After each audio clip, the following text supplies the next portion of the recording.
Check out this Senate hearing titled Protecting Women. Do you think that men can get pregnant? I hesitated there because I wasn't sure where the conversation was going or what the goal was. I mean, I do take care of patients with different identities. I take care of many women. I take care of people with different identities. And so that's where I paused. I think, yeah, I wasn't sure where you were going with that. Well, the goal is just the truth. So can men get pregnant? Again, the reason I paused there is I'm not really sure what the goal of the question is. The goal is just to establish a biological reality. You just said a moment ago that science and evidence should control, not politics. Absolutely. So let's just test that proposition. Can men get pregnant? I take care of people with many identities, but Can men get pregnant? There are many women that can get pregnant. I do take care of people that don't identify as women. That Can men get pregnant? Again, as I'm saying, Let me just remind you what you testified to a moment ago. Science and evidence should control, not politics. So can men get pregnant? You're a doctor, I think. Science and evidence should guide medicine. Do science and evidence tell us that men can get pregnant? Biological men, can they get pregnant? I also think yes/no questions like this are a political tool. And no, yes/no questions are about the truth, doctor. Let's not make a mockery of this proceeding. This is about science and evidence, and I'm asking you.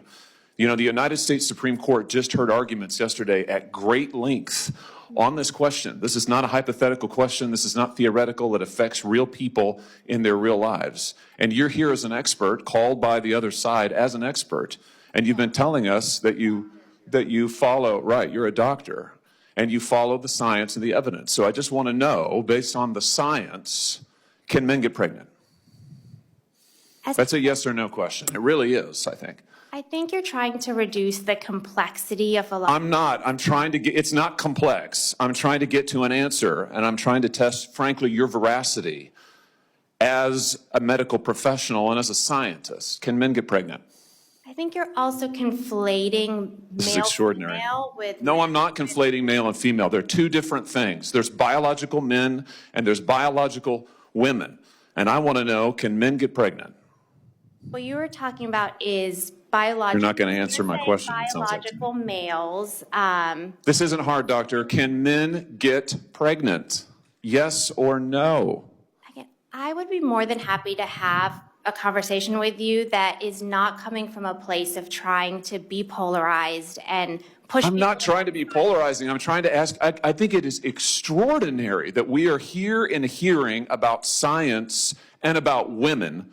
And for the record, it's women who get pregnant, not men.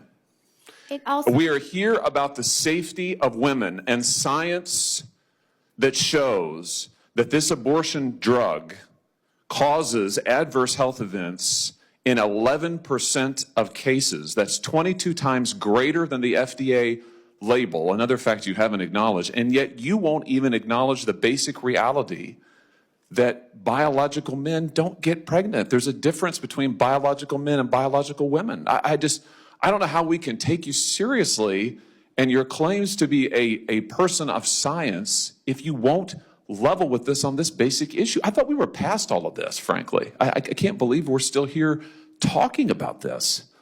I am a person of science, and I'm also someone here who's here to represent the complex experiences of my patients, and I don't think polarized language or questions serve that goal. I don't think they serve the American people. It is not polarizing to say that there is a scientific difference between men and women, and I want this to be clear and for the record. It is not polarizing to say that women are a biological reality and should be treated and protected as such.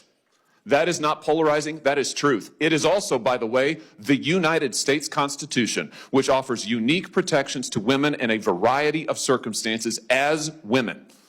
And your refusal to recognize women as women and men as men is deeply corrosive to science, to public trust, and yes, to constitutional protections for women as women.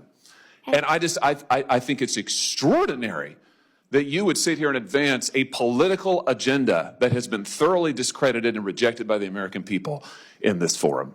And I'm glad we had this exchange because it is exceptionally clarifying. It is also in many ways quite depressing.